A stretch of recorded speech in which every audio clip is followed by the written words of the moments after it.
વંદે માતરમ ન્યૂઝમાં આપનું હાર્દિક સ્વાગત છે। ચાલો જોઈએ આજના મુખ્ય સમાચાર। વડોદરા જિલ્લાની વાઘોડિયા નગરપાલિકાની પહેલીવાર યોજાયેલી ચૂંટણીમાં ભાજપના ભવ્ય વિજય બાદ આજે હોદ્દેદારોની વરણી પ્રક્રિયા હાથ ધરવામાં આવી હતી।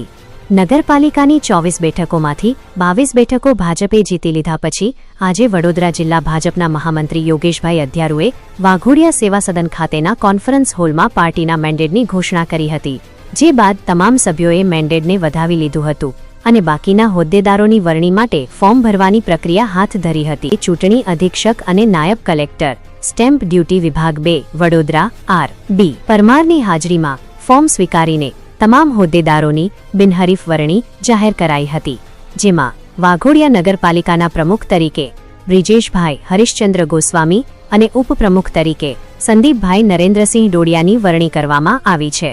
બાકીના સભ્યોમાંથી કપિલાબેન રમેશભાઈ વસાવાને દંડક, કૃણાલકુમાર વિપિનચંદ્ર મહેતાને કારોબારી ચેરમેન તેમજ હરિકૃષ્ણ પ્રવીણભાઈ પટેલને પક્ષના નેતા તરીકે જાહેર કરાયા હતા।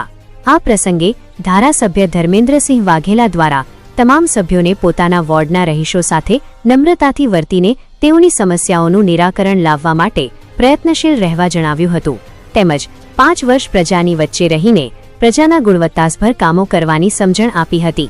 વાઘોડિયાના ઇતિહાસમાં પહેલી નગરપાલિકા બની અને અમે ભારતીય જનતા પાર્ટીની પ્રચંડ બહુમતીથી જ્યારે વિજય થયો છે, ત્યારે હું પાર્ટીના તરફથી વિશ્વાસ અપાવું છું કે પ્રજાએ અમારી પાસે આવવું નહીં પડે, અમે પ્રજા પાસે જઈને જે કંઈ વાઘોડિયાનો વિકાસ બાકી છે અને જે આગળ ધપાવવાનો છે એ અમે ભેગા થઈને 5 વર્ષ સાથે રહીને આ ભારતીય જનતા પાર્ટીની વિચારધારા દ્વારા અને સરકારના લોકહિતના કામો લઈને અમે પ્રજા પાસે જઈ અને સંપૂર્ણ વિકાસથી આ કામો કરીશું।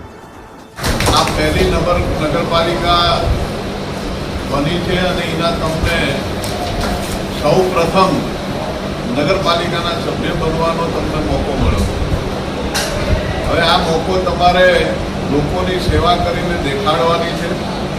પ્રમુખશ્રીને પણ કહું છું કે ભાઈ તમામે તમામ નગરપાલિકાના સભ્યોને સાથે રાખીને, સંગઠનના લોકોને સાથે રાખીને વોર્ડ વાઇઝ વાઘોડિયાના જે કામો બાકી છે એ તમે પોતે વોર્ડમાં ફરીને જે કામો બાકી છે એ કામો વોર્ડમાંથી લાવીને વહેલામાં વહેલી તકે વાઘોડિયા સુંદર નગર બને એ માટેના આપ સૌ પ્રયત્ન કરજો। જ્યાં ક્યાંય અમારી જરૂર પડે ત્યાં અમે આપની સાથે છીએ અને સૌ સાથે મળીને વાઘોડિયાનો વિકાસ કરો એવી આજના દિવસે આપને સૌને હાર્દિક શુભકામનાઓ।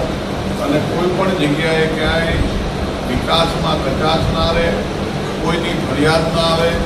તમને પ્રમુખ બનાવ્યા છે, કારોબારીના અધ્યક્ષ બનાવ્યા છે, નગરપાલિકાના સભ્યો તમને પ્રજાએ ચૂંટીને મોકલ્યા છે, એટલે તમારી વાણીમાં સંયમતા હોવી જોઈએ, નમ્રતા હોવી જોઈએ। કોઈને પણ કોઈ પણ પ્રકારનું અપમાનિત થાય એવું કોઈ શબ્દ વાપરતા નહીં જનતાની સાથે। એ લોકોનું કામ છે તો એ કામ લઈને આવે ત્યારે એમને શાંતિથી સાંભળજો। કોઈ કામ તમારાથી કદાચ ના પણ થાય એવું હોય તો એની સાથે શાંતિથી વાત કરીને એને સમજાવજો। કોઈ પણ જનતાના પ્રતિનિધિ તરીકે તમે લોકો જ્યારે બેઠા છો ત્યારે જનતા એમના પ્રશ્નો લઈને આવશે કે તમારી સાંભળવાની જવાબદારી અને એ પ્રશ્નોનું સોલ્યુશન લાવવાની પણ તમારી જવાબદારી છે, કારણ કે તમને પ્રજાએ મત આપીને ચૂંટ્યા છે। પણ સૌ સાથે મળીને વાઘોડિયાનો વિકાસ કરો એવી આજના દિવસે અપેક્ષા સાથે આપ સૌને હાર્દિક શુભકામનાઓ।